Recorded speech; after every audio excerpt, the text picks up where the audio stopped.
name is Evert van der Maas. I'm half Taiwanese, half Dutch, but I grew up here on Saipan. It's my home here. And I graduated NMA, NMC, and on Saipan about 2 years ago, we started Vega Environmental. That's the company right here.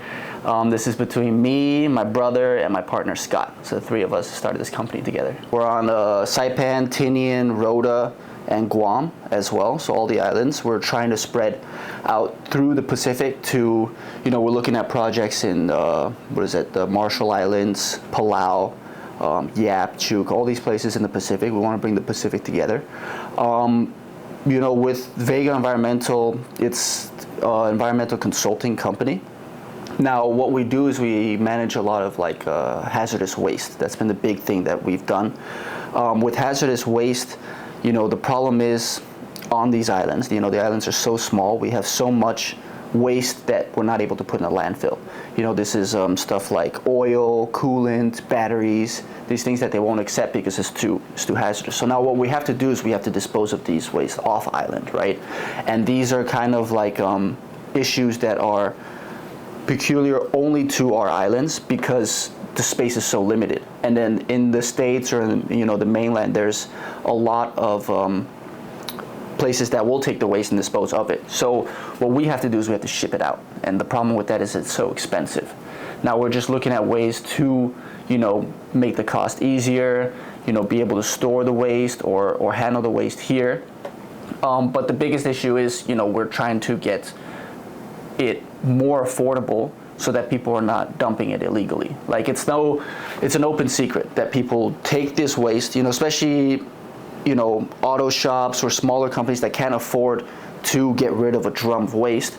It's so much easier just to go, take it out in the ocean or take it out in the jungle, and that really puts everybody else at risk because that's hazardous waste being put out here. And it's not really, it's an issue here because nobody really talks about it, nobody really recognizes that that's happening, and yet we're trying to come in and give them an easy way to get that waste out, right? So we do that, we do a lot of that. We work with CUC, we do tank cleaning for CUC as well. We work with CHC, we do a lot of hazardous waste transportation as well as getting rid of the waste. What we do, I go to Rota twice a year also to help them move waste from CHC Rota to Saipan. We do a lot of stuff on Tinian with their waste as well, and then especially Saipan. So CUC, Jotun Motors, AK, as well as the other contractors, they all get their waste disposed of through us. It's a very niche, very market, right? And we do sampling analysis plans, so environmental assessments. And we'll go to areas and make sure we do phase 1, phase 2 analysis. And we do land clearing on Guam.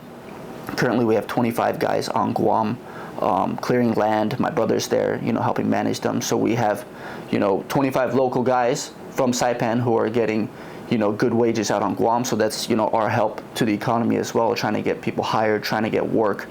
And our plan is to spread, throughout the Pacific because, the Pacific is so big and yet everybody's so connected, and I feel like there's a way we could really get everybody together because the issues that we have, they're really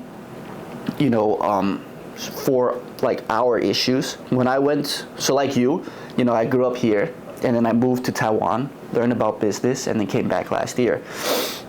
So what I realized when I was in Taiwan is that I was very passionate about the environment.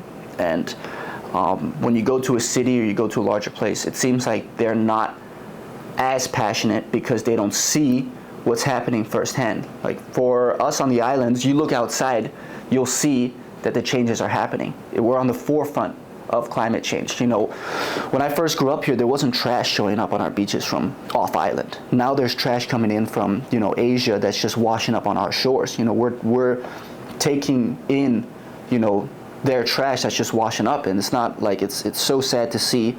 And I realized I was so passionate about an issue that a lot of people, they're too far removed from what's happening because their lives are so easy in the cities, and cities will build walls to make sure the water doesn't come in and all these things because they have the money for it. But us on the islands, we don't have the money for it, and we're just seeing this stuff happening. So, I'm trying to think of ways that, find my own route in order to fix an issue that I feel so passionately about.